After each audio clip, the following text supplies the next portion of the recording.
स्वर्गीय इंदिरा गांधी और देश के पहले प्रधानमंत्री पंडित नेहरू को गाली देना आसान है, मगर क्या बौद्धिक स्तर पर, इंटेलेक्चुअल लेवल पर प्रधानमंत्री नरेंद्र मोदी इन दोनों को चुनौती दे सकते हैं? बड़ा प्रश्न। क्या प्रधानमंत्री नरेंद्र मोदी इंदिरा गांधी जैसा साहस दिखा सकते हैं? और हम आपसे ऐसा क्यों कह रहे हैं? दोस्तों, जिस तरह से यूक्रेन के राष्ट्रपति वोलोदिमीर ज़ेलेंस्की ने ट्रंप के सामने झुकने से मना कर दिया, लोग लगातार प्रधानमंत्री नरेंद्र मोदी जी एक ही बात कहते हैं और उनके साथी यही कहते हैं कि विदेशों के अंदर मोदी जी का डंका बज रहा है और हम विश्व गुरु बनने जा रहे हैं। तो किस तरह से अमेरिका के अंदर प्रधानमंत्री नरेंद्र मोदी जी डोनाल्ड ट्रंप के सामने खामोश बैठे रहे और किस तरह से दूसरे देश ने अपने आत्मसम्मान के साथ किसी भी तरह का समझौता नहीं किया और प्रधानमंत्री नरेंद्र मोदी जी डोनाल्ड ट्रंप की सारी बातें सुनकर खामोशी से वापस आ गए।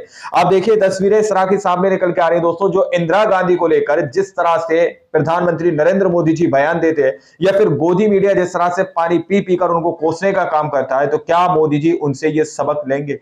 किस तरह से मोदी जी देश को लेकर अमेरिका के साथ कहीं ना कहीं एक समझौता करते हुए नजर आ रहे हैं? हमारे साथ वरिष्ठ पत्रकार मौजूद हैं विशाल शर्मा, आप उनकी इस रिपोर्ट को देखिए। स्वर्गीय इंदिरा गांधी और देश के पहले प्रधानमंत्री पंडित नेहरू को गाली देना आसान है, मगर क्या बौद्धिक स्तर पर, इंटेलेक्चुअल लेवल पर प्रधानमंत्री नरेंद्र मोदी इन दोनों को चुनौती दे सकते हैं? बड़ा प्रश्न। क्या प्रधानमंत्री नरेंद्र मोदी इंदिरा गांधी जैसा साहस दिखा सकते हैं? और हम आपसे ऐसा क्यों कह रहे हैं? दोस्तों, जिस तरह से यूक्रेन के राष्ट्रपति वोलोदिमीर ज़ेलेंस्की ने ट्रंप के सामने झुकने से मना कर दिया, लोग लगातार कह रहे हैं कि इस तरह का साहस प्रधानमंत्री नरेंद्र मोदी क्यों नहीं दिखला सकते थे।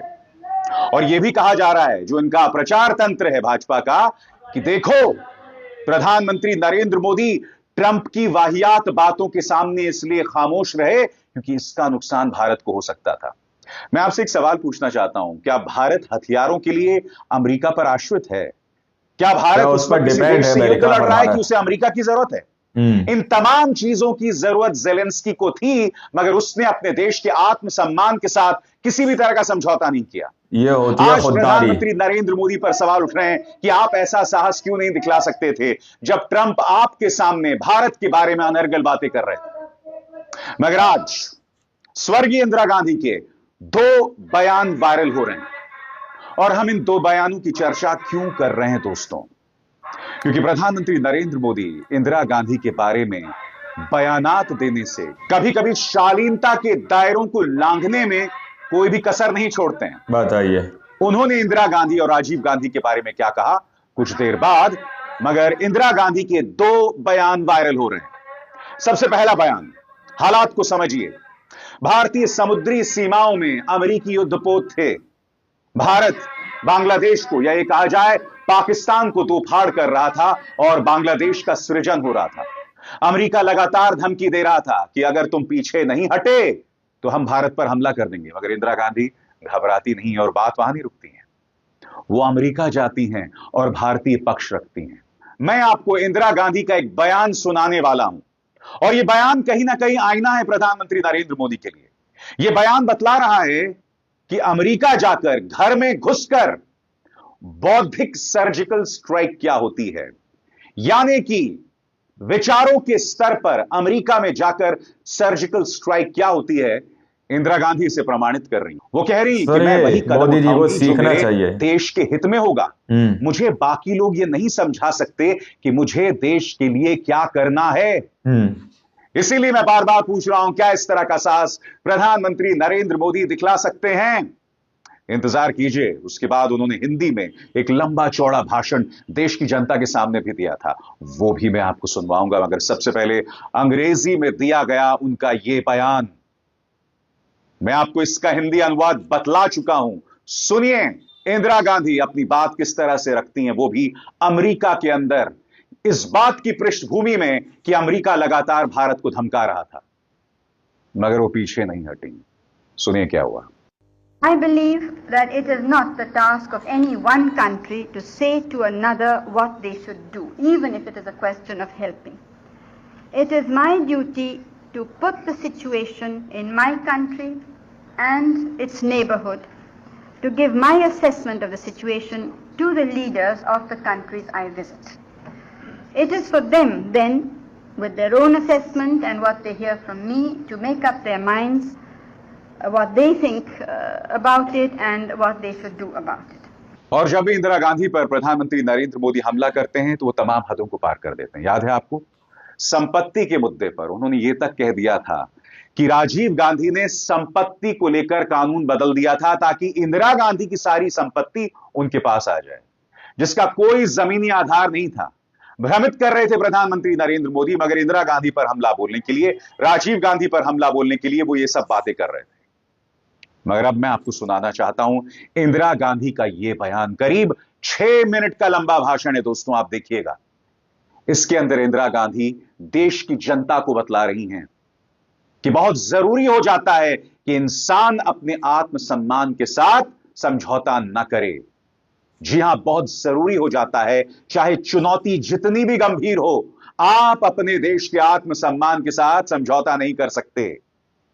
कहीं न कहीं इसका एक एक शब्द प्रधानमंत्री नरेंद्र मोदी के लिए एक सबक है। एक सबक है। क्या वो इन शब्दों से कुछ सीखेंगे? क्योंकि मैं नहीं भूला हूं दोस्तों, गालवान घाटी में मेरे 21 जवान शहीद हो जाते हैं और आज तक प्रधानमंत्री नरेंद्र मोदी ने उसकी आलोचना नहीं की है। आज तक उनके मुंह से चीन शब्द नहीं निकला है।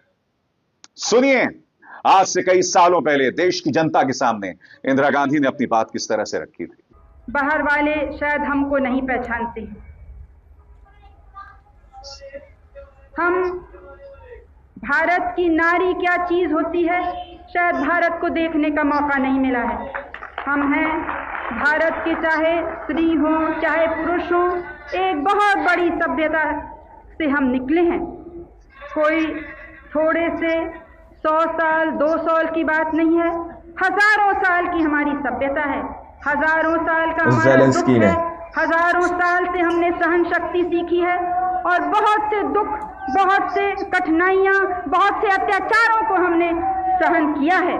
लेकिन उस सहन शक्ति के संग एक दूसरी शक्ति भी निकली है और वो है कि सहन करो जब तक होता है, लेकिन सीमा के बाहर जब चले तो दूसरी शक्ति से उसका मुकाबला भी करना होता है।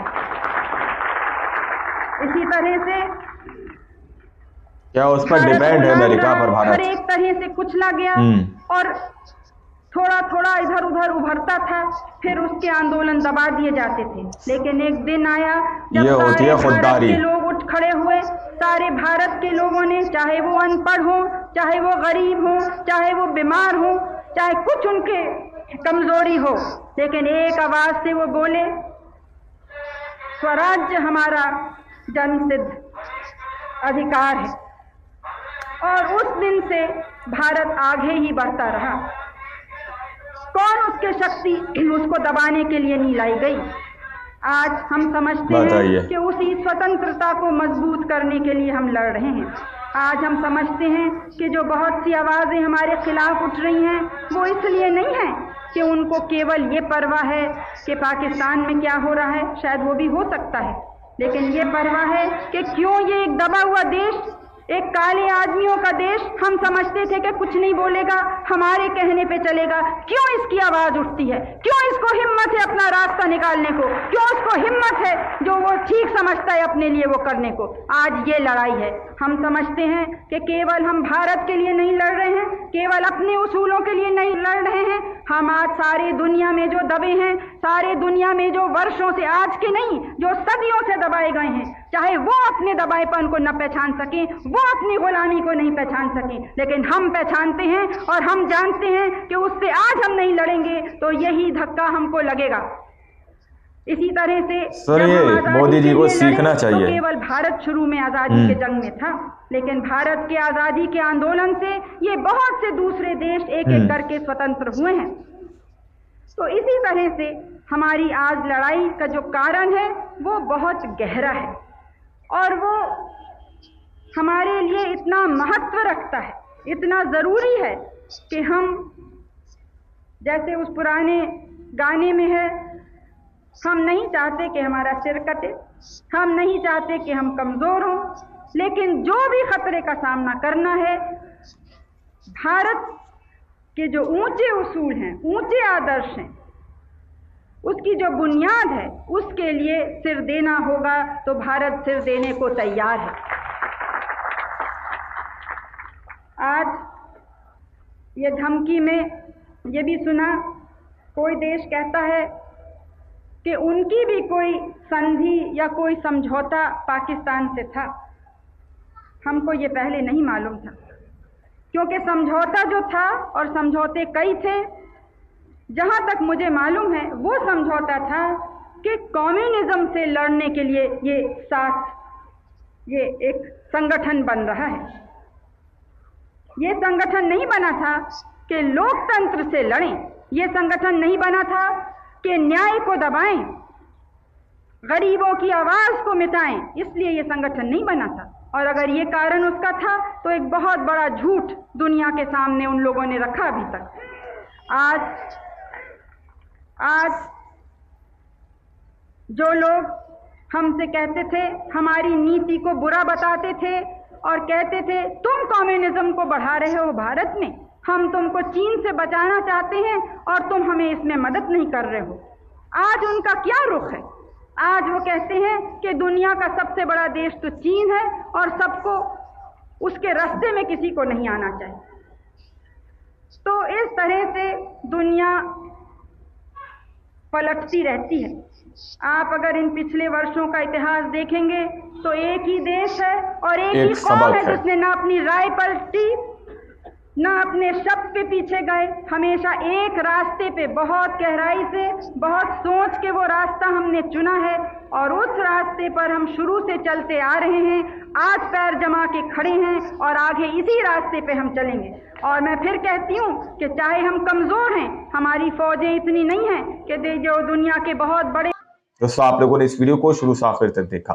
वीडियो के अंदर साफ तौर पर बात की गई है कि किस तरह से ज़ेलेंस्की सीधे तौर पर डोनाल्ड ट्रंप को दो टूक जवाब देते हैं, लेकिन प्रधानमंत्री नरेंद्र मोदी जी खामोशी से सुनकर वापस आ जाते हैं।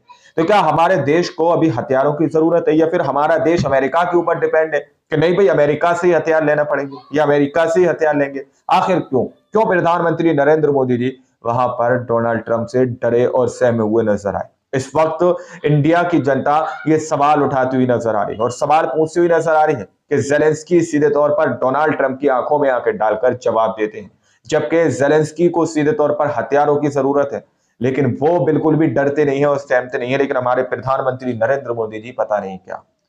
आप लोगों ने ये रिपोर्ट देखी कि किस तरह से इंदिरा गांधी को लेकर जो बयान दिए जाते हैं, इंदिरा गांधी ने किस तरह से अमेरिका को सीधे तौर पर यह कहा था कि हम अपने देश के साथ समझौता नहीं कर सकते, हम अपने देश के नागरिकों के साथ समझौता अमेरिका से नहीं करेंगे, जो देश के लिए ठीक है हम वही करेंगे। अमेरिका हमला करने की बात कर रहा था इंडिया पर, आप लोग समझ सकते हैं। बाकी आप लोगों ने इस पूरी रिपोर्ट को देखा सुना, आप लोग क्या सोचते हैं, क्या समझते हैं, अपनी राय कमेंट सेक्शन में जरूर दीजिएगा। मिलता है अगली वीडियो में, जब तक के लिए जय हिंद, जय भारत।